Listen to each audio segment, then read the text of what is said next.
Hey guys, it's Elle. Welcome back to my channel, and today I'm going to be doing my November wrap-up.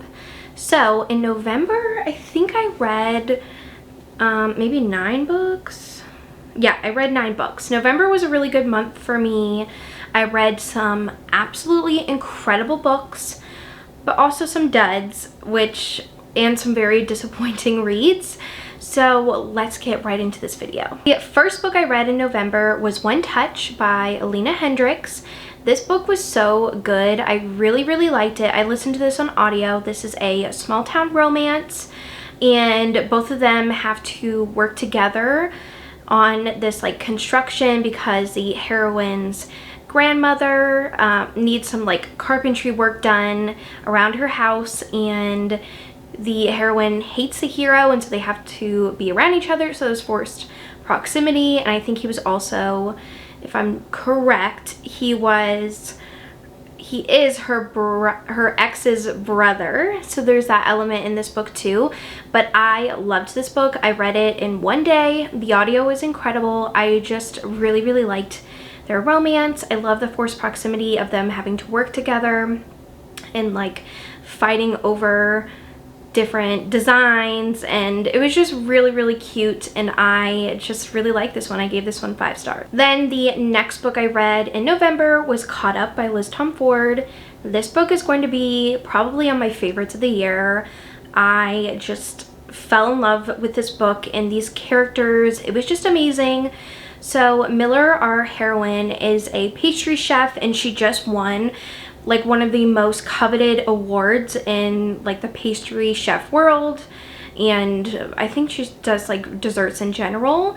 And after she got that award, she really felt self-identity problems, like she didn't think she was good enough, and she just really felt like she needed to take a break from her career. So for the summer, she decided that she was going to spend it with her father, who is the manager of the like Chicago's MLB team. And so there's a player on the team named Kai, and he's a single dad, and he really needs a nanny. And the coach basically says, well, why don't you let my daughter nanny your son for you for the summer? And so at first he's very apprehensive about letting her, you know, nanny his son, but once he sees the connection like his son has with her, he is sold, and he basically, you know, lets her nanny him. And I just love this romance so much. It was hilarious. They have this really funny like meet cute, and at first he is like, no way, she cannot babysit my son, and he has a year-old son, or I think he's like 18 months old. And I just loved seeing this sports romance, and I love baseball romances, and this was such a good like sports romance. I really liked it. Like she would bring his son to the games, and I just love Liz Tom Ford's books because she just adds such a unique spin to her romances, and I just fell in love with this romance, and it was just so good. And I also loved it because it was kind of filled with a little bit of tension and aches because she was leaving at the end of the summer, and it was just so good. I love this one. 5 stars, definitely a favorite of the year. Then I listened to Bittersweet Memories by Katerina Mora on audio, and this was so good. This is such a good amnesia romance. I really enjoyed this one. So our hero and heroine meet when the heroine starts volunteering at this homeless shelter, and the hero is actually living there at the moment. So they kind of start up a friendship and then eventually a relationship, and something happens where the heroine just like does not, like she gets in an accident and she does not remember him. And so it's been years since they've seen each other, and the first time he sees her, she is with his younger brother, and she has no recollection of their relationship at all. And the hero is now a very, like, he has his own business and company, and he's, I think, like a millionaire now. So he's like, you know, very elite like his younger brother is, and he has to win her back, but he also can't tell her about their relationship because it could mess with her memories. And it is so good. This was so angsty, filled with lots of tension because she's with his brother, and I really love this one. And it was just so good. I love Katerina Mora's writing and her books so much. So definitely go pick this one up. Okay, so in November, Iron Flame released, and I gave this book 3 stars. I am just really, really disappointed in this book and in the writing of this book. I just did not vibe with it. I think the first book was so much better, and this book kind of felt like a repeat of the first book, if that makes sense. So this is the second book in this series by Rebecca Yarros. It is about a group of like teenagers that go to this elite war college, and they are dragon riders. And I just felt like this book, there was so much info dumping, so many new characters that I was like, who is this person? I couldn't keep straight who was who, to be completely honest with you. And I loved the romance. The romance is still amazing in this book, which is probably why I will continue on with this series, but the plot was just horrible. Like, I was so confused about what was happening. Things about Xaden's past and like who certain characters were. And for most of the book, they were just still at the college. Like, it just felt like a repeat of the first book. But Xaden wasn't there. So I just really did not vibe with this book. I was intrigued by the ending, and I'm excited but also apprehensive for the next book. But this was just a disappointment, and it just felt really boring. Like, this book did not have to be this long. It really didn't. Like, she could have cut out probably 300 pages of this book because nothing was happening. Like, nothing. So hopefully this is just like a bridge book for the rest of the series, because I really don't want this series to become another From Blood and Ash kind of effect where the first book is the best one and then all the rest suck.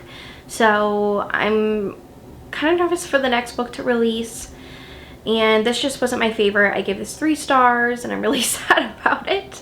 So that's all I'm gonna say for this one. The next book I read in November was Rushing In by Claire Kingsley. I listened to this one on audio, and this is a part of her like small town romance series about the Bailey brothers.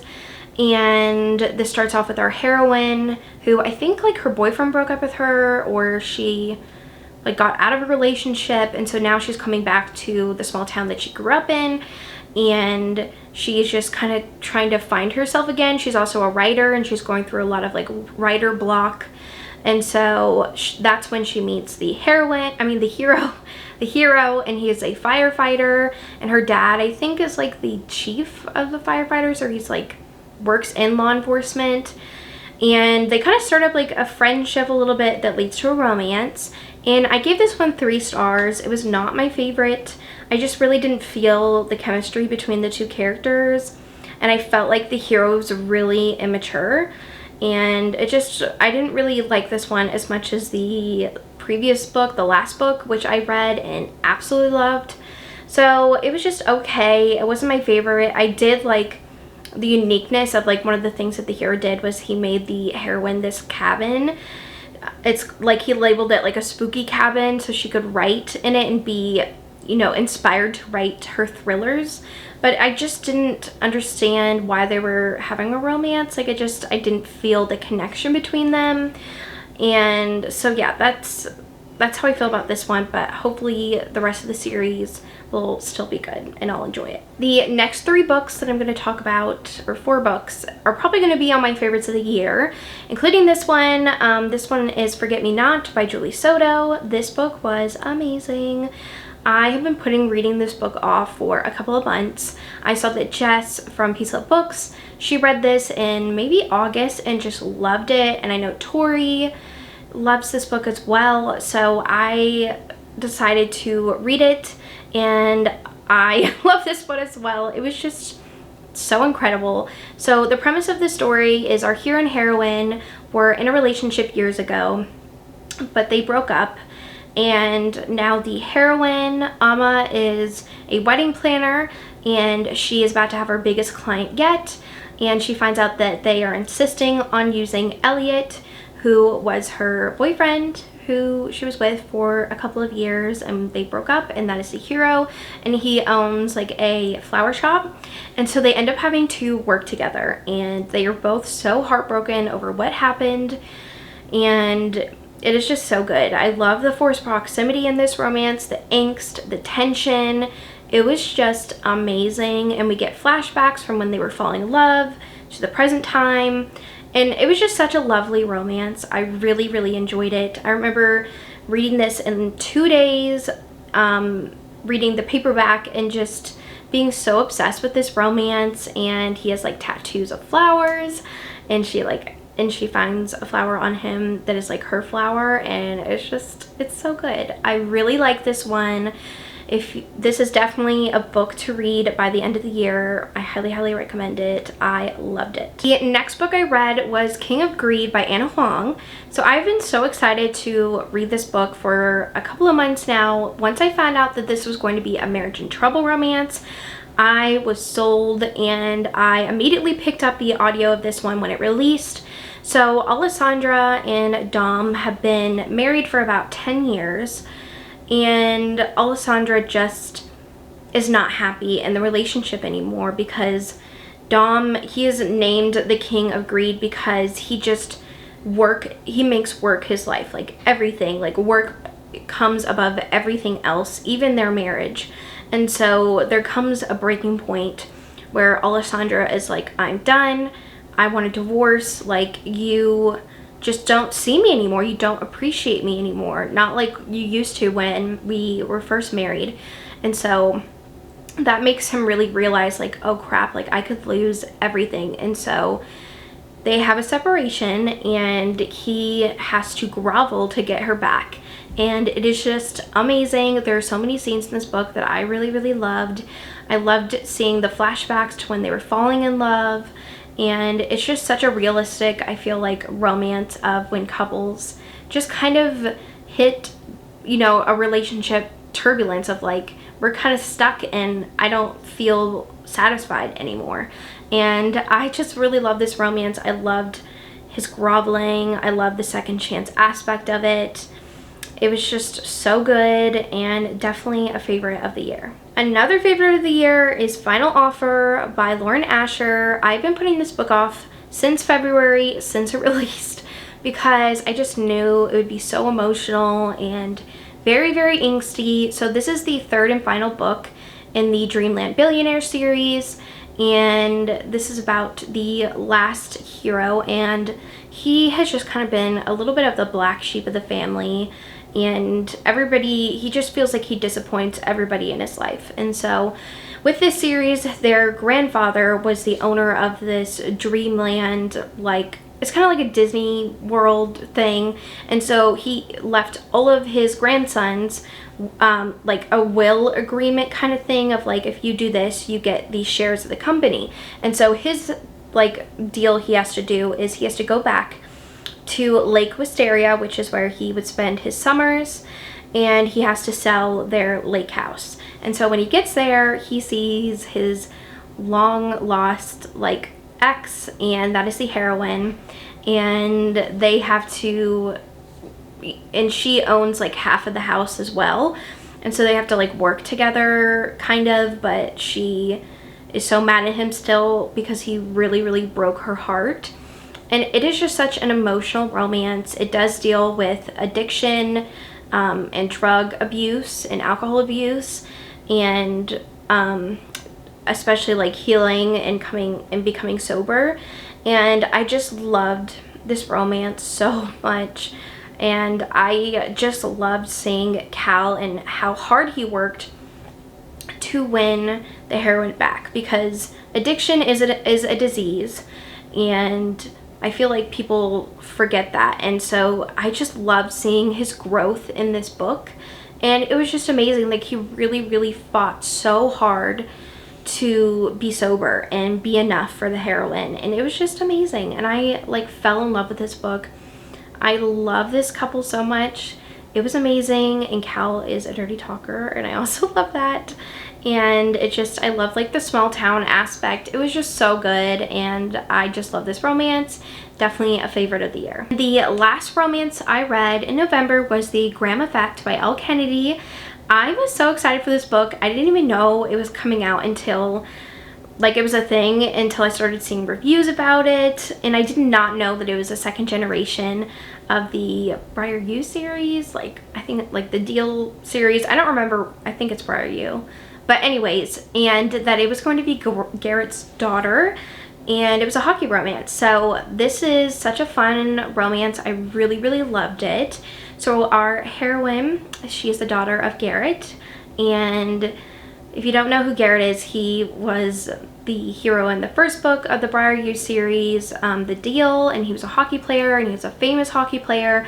And so she is on the women's hockey team for Briar University, and the hero, he is on the men's hockey team. And so they kind of start like hanging out, and because she's like helping him do something where he could work with her dad, and he's helping her, and they start having a romance, and it's really, really good. But her ex is also on the team, and so they have to kind of keep it forbidden from her dad and her ex, like they can't know.